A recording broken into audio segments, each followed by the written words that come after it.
Aabot sa mahigit 700 at 70 individual ang naitalang lumikas habang 2 naman ang nasugatan sa Barangay Mahayahay, Iligan City kasunod ng walang tigil na buhos ng ulan sa ilang bahagi ng Mindanao.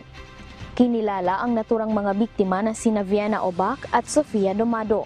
Batay sa records ng City Social Welfare and Development Office o CSWDO, isa ang Barangay Mahayahay sa mga lugar sa syudad na binaha na nagsimula bandang gabi nitong Martes, November 7. Namamalagi ngayon sa evacuation centers ang mga individual na lumikas. Ayon kay City Mayor Frederick Siao, binisita nila ang mga infrastruktura upang matiyak ang kaligtasan ng mga ito para sa mga gagamit na evacuee. Pinaplano na rin aniya nila ngayon ang pagpapatupad ng proyekto hinggil sa paglilinis, pag-aalis ng mga bara at pagpapalalim sa ilog upang mabawasan ang insidente ng pagbaha. May nakahanda na ring pondo ang Department of Social Welfare and Development o DSWD-10 na aabot sa 4.3 million pesos.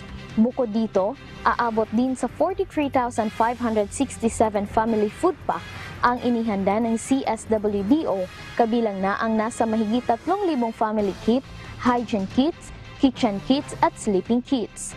Samantala, aabot naman sa 40 pamilya ang lumikas sa Coronadal City pasado alas 9 ng gabi nitong Martes matapos na mabalot ng putik at mga bato ang daanan dahil sa landslide. Ayon kay City Disaster Risk Reduction and Management Officer Cyrus Urbano, sa gymnasium ng Santa Cruz na mamalagi ngayon ang mga biktima habang nagpapatuloy naman ang isinasagawang clearing operation sa mga lugar. Dagdag pa nito, ang Sitio Ladol ang itinuturing na pinakaapektado ng insidente at kasalukuyang inaasistihan ng City Health Office at Social Welfare Department.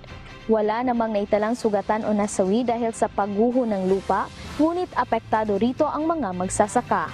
Diyos ang aming sandigan, serbisyo publiko ang aming pinahahalagahan. Mula rito sa Zamboanga City, Fe Gayapa, Humahataw!